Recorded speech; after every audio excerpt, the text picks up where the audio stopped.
Et si je vous disais que j'ai donné une simple capture d'écran à Gemini et qu'il l'a transformé en un clone de Netflix fonctionnel en 30 secondes? Et oui, Gemini 3 Pro vient de sortir et franchement il est incroyable, mais plutôt que de se baser sur tous les benchmarks et tous les articles qu'on peut lire, dans cette vidéo on va surtout tester ses capacités pour voir ce qu'il a dans le ventre. Et aussi pour s'amuser un peu parce que franchement, il peut faire plein de trucs assez cool. Et surtout avec une capacité, vous allez voir, incroyable. Ok, donc là on se retrouve sur la fenêtre d'interface, on voit que j'ai la version Pro et donc ce petit raisonnement avec 3 Pro. Donc on va tester, je vous ai sélectionné plusieurs choses qu'on va voir ensemble, on fera aussi la petite comparaison avec ChatGPT pour voir. Et la première idée, regardez ce que je vous ai sélectionné, ça va être de lui faire directement recréer Netflix, mais cette fois pour un truc qui moi me plaît, l'IA comme vous je pense, et aussi les produits tech. Voilà, je suis un petit fan de produits tech. D'ailleurs, n'hésitez pas à me dire, ça peut être sympa de faire aussi quelques tests sur des choses qui viennent de sortir, des produits tech à base d'IA, on a du Claude, on a du Whoop, on a pas mal de choses, moi ça me fait bien kiffer. Hop, je vais ajouter une petite capture d'écran ici. Voilà, c'est tout simplement une capture d'écran de la page de Netflix. Et on va voir, on va tester ce qu'il nous dit. Donc là, on est parti, on lui envoie, et ce qu'on va faire, c'est que on va aussi demander à ChatGPT de tester.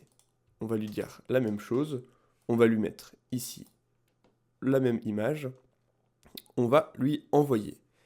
Et on va tout simplement voir ce qu'il fait. Alors on va revenir sur Gemini. Alors bien sûr, ça prend un petit peu de temps, mais honnêtement, de ce que j'ai testé, franchement, Gemini 3 Pro est super rapide. Et ça, c'est assez cool, parce que quand on fait un certain nombre de tâches, voilà, la rapidité, c'est quand même important, même si j'avoue que moi, je privilégie la qualité. Tant pis si je dois prendre plus longtemps, franchement, je suis pas à ça près si la qualité est meilleure, plutôt que d'avoir à repasser dessus plusieurs fois. Ici, dans ces tests, on va faire du one-shot. On va pas faire des itérations avec notre modèle de langage. On fait du one-shot. Ok, donc là, on a notre Gemini qui a fini. Donc on va regarder ce que ça fait. Alors déjà, c'est assez incroyable. Vous voyez que j'ai activé le Canva pour directement pouvoir l'afficher. Pensez bien à l'activer, sinon ça va tout simplement pas marcher.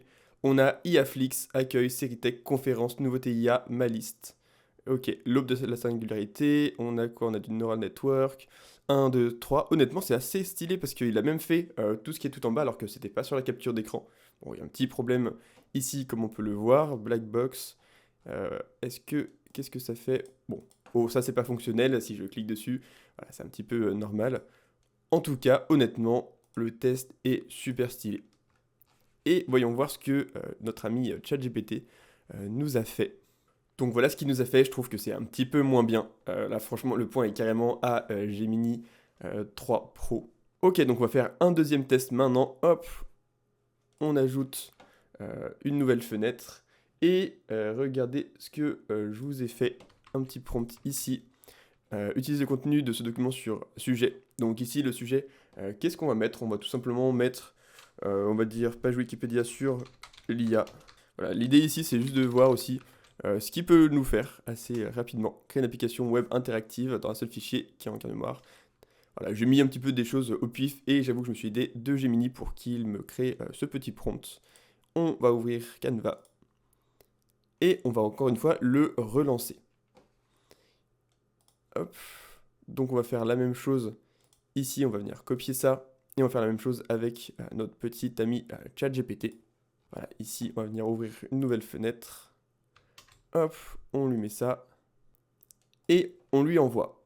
Et on va tout simplement faire le test et voir ce qui est le plus pertinent. Honnêtement, j'ai pas mal testé là depuis une semaine Gemini 3 Pro. Franchement, il est vraiment incroyable sur pas mal de choses, même en termes de style d'écriture. Pendant longtemps, le style d'écriture, c'était vraiment la hantise et la grosse problématique de Gemini. Là, franchement, actuellement, il est juste génial dessus. Donc voilà, je vous invite à le tester. N'hésitez pas aussi à me dire ce que vous avez comme idée de vidéo que je peux faire. Honnêtement, une des prochaines vidéos que je vais faire, ça va être sur Notebook LM, juste un outil incroyable. Moi, je suis un gros fan de Notebook LM. Et en vérité, la Google progresse de façon assez fulgurante. Il avait beaucoup de retard depuis le début de l'IA, mais là, ils ont bien rattrapé leur retard et ils sont même en train de prendre une avance assez considérable avec voilà, cette pluridisciplinarité. Voilà, il y a tout qui est lié. Alors, qui a inventé le terme intelligence artificielle et en quelle année?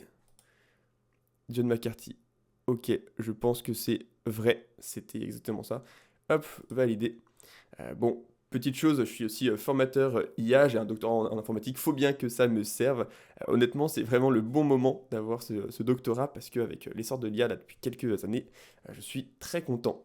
Quel est le nom du test proposé par Alan Turing en 1950? Là, je comprends pas. C'est que du valide. On a que des réponses vraies depuis tout à l'heure. Bon, ok, bon, peut-être qu'il a mis que des questions vraies. Honnêtement, au moins ça fonctionne, donc ça c'est cool. Et ChatGPT est encore en train de nous finir ça. Bon, on va attendre encore un petit peu, la magie du montage. Et ensuite, je vous affiche ça. Bon, là, comme on peut le voir, c'est super long avec ChatGPT. J'espère au moins que ça sera qualitatif parce que c'est très très long. Honnêtement, Gemini m'a fait un truc de fou et beaucoup plus rapidement. Donc on a vraiment le meilleur des deux mondes. Là, ChatGPT galère un peu. Voilà. Honnêtement, ChatGPT, j'avoue que je commence de moins en moins à l'utiliser. Alors qu'avant, j'étais vraiment sur ChatGPT ou Claude. Ici, les deux commencent à avoir des choses assez différentes.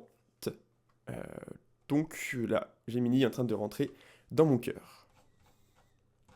Et on va cliquer sur Aperçu, voir ce que ça nous fait. Ok, qu'est-ce que l'intelligence artificielle au sens général? Je savais. Alors je suis très bête, en fait je viens de comprendre que vu que c'est des flashcards, c'est pas des vrais ou faux, j'aurais juste dû répondre. Alors finalement, il m'a fait quand même quelque chose d'assez sympa aussi. Honnêtement, faire si je clique sur je ne savais pas, qui introduit sur ça on l'a vu tout à l'heure. Ok, honnêtement là je suis assez agréablement surpris. Ça reste aussi très très bien ce que l'IA nous a fait, ce que surtout le ChatGPT nous a fait. Ok, là pour le dernier test, voici ce qu'on va faire. Un petit prompt ici. Hop, donc tu es un agent de voyage expert en logistique, planifie un week-end de 3 jours à nom de la ville. Et on va mettre, allez, on part sur Londres, je n'y suis jamais allé.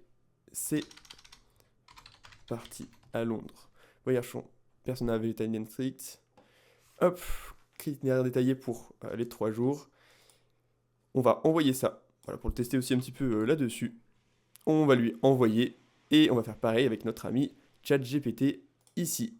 Hop, donc on va lui ouvrir. On va fermer ça, on va lui ouvrir une nouvelle fenêtre, un nouveau chat. Hop, et on lui envoie. Et on va voir donc ce qu'il nous propose. Je suis un petit peu dégoûté parce que je voulais faire un petit truc de geek, je pense. Je voulais extraire les données de la Whoop, là que je porte, et je voulais lui faire analyser mes données pour vous montrer ça en live. Mais j'ai pas encore trouvé, il faut que je me penche un peu sur comment on extrait les données. Mais je vous montrerai ça dès que j'y arrive.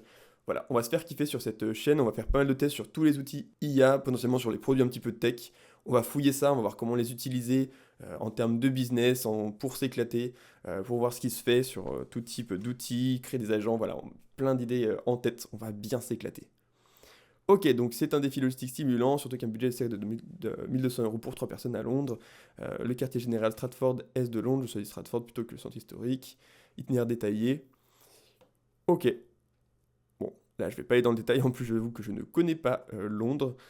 Avec un petit Google Sheet. Ok, ça c'est intéressant. Alors, on peut direct... Ça c'est vraiment trop cool honnêtement avec Gemini, c'est que on peut tout exporter dans Sheet, dans Google Doc ou autre. Voilà, ça fait vraiment quelque chose de clé en main. Et qu'est-ce qu'il nous a fait ici? Ok, donc il est encore en train de réfléchir.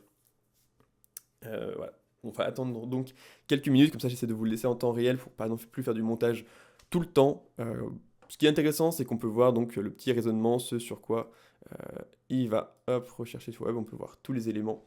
Si vous voulez quelques vidéos un petit peu plus théoriques, alors on va pas s'embêter avec 1 heure de théorie, mais si vous voulez que je vous explique aussi par exemple pourquoi c'est une révolution, les modèles de raisonnement comme celui-ci, à travers du coup des tests de comparaison de modèles de raisonnement ou des choses comme ça. Voilà, ça peut être... n'hésitez pas à me le dire, moi je sais que j'aime bien ce genre de choses aussi. Je sais pas si ça plaît à tout le monde, je dois vous l'avouer. En tout cas, je kiffe, donc n'hésitez pas à me dire, peut-être que des fois je le ferai, notamment aussi pour des choses comme le RAG ou autre, pourquoi c'est si révolutionnaire, parce que voilà, il y a quand même des grosses choses qui se passent dans la tech, hormis le côté très amusant ou autre. Et je commence à ne plus avoir de discussion pour meubler parce que il prend sacrément son temps, ChatGPT. Donc j'espère que d'ici une quinzaine de secondes, ça va le faire. En tout cas voilà, là je vais bombarder de vidéos, j'ai plein d'idées, plein de tests à faire. Et où est-ce qu'il en est? Alors j'espère que la réponse sera aussi qualitative que Gemini, même si je suis pas allé dans le détail. C'était aussi pour vous montrer finalement cette intégration, parce qu'on a vraiment ça qui devient finalement essentiel dans ces modèles, c'est pouvoir se connecter à d'autres outils, et vu que Google a vraiment tout l'écosystème, euh, tout ce qu'il peut faire avec Google Docs, Google Sheets, avec Google Meet, là vraiment Gemini a été déployé vraiment sur toutes ces plateformes, sur tous ces éléments. Ok, ça devient très long. Donc c'est aussi ça qui est vraiment super cool. Et voilà, c'est pour ça que je deviens assez fan de Gemini, hein. Pendant longtemps, il était bon, mais neutre et froid, et c'était assez imbitable à lire. Là, franchement, il devient très très cool. Bon, ça y est, ChatGPT a enfin répondu. Ici, en 5 minutes, je pars du principe que vous partez de Paris en Eurostar pour un vendredi dimanche. Hop, budget global, estimation réaliste, logement et transport. Ok, donc en vérité, on a aussi quelque chose de très pertinent ici. Euh, je pense que les comparaisons sur ce genre de choses sont assez difficiles, à part si quelqu'un connaît vraiment Londres et pourrait me dire est-ce que il y a des petites spécialités euh, londoniennes qui sont plus intéressantes sur un côté ou l'autre, et des choses pas trop attrape-touristes. En tout cas, voilà, bon, il s'en sort aussi bien là-dessus. Mais du coup, c'était assez cool de faire ce petit test. Bon, voilà en tout cas ce que j'ai pensé de Gemini 3 Pro et la petite comparaison avec ChatGPT qui est quand même le plus populaire. Franchement, assez fou. Il faut que je le teste encore plus en détail, il faut que je fasse des choses sur Nano Banana Pro, plein de choses à faire. En tout cas, honnêtement, là c'est quand même une bonne révolution, notamment aussi avec la connexion entre tous les outils, toutes ces choses-là, la rapidité, la qualité, la pertinence. Voilà, je pourrais aussi vous faire des façons de prompter parce que c'est un petit peu différent avec Gemini 3 Pro. Voilà, n'hésitez pas à me dire, en tout cas, je suis complètement fan. Et n'hésitez pas à me dire en commentaire ce que vous souhaitez comme autre vidéo, si vous avez des questions ou quoi. Et on se dit à très bientôt pour la prochaine vidéo. Allez, ciao!